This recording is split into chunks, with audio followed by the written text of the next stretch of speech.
ভাণ্ড আমি যখন খেপে যাই করে দেই সব কিছুই লন্ড ভণ্ড।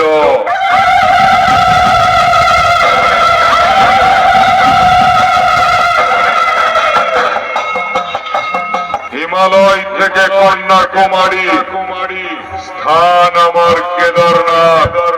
বিপদে পড়ে সব ভক্তরাই বলে বাঁচাও গো বাবা ভোলানাথ।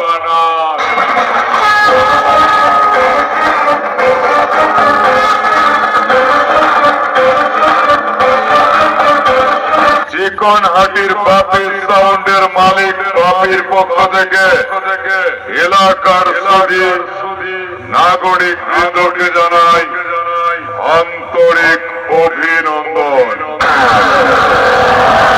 আমি প্রলয়, আমি ধ্বংস, আমি তোদের কাল।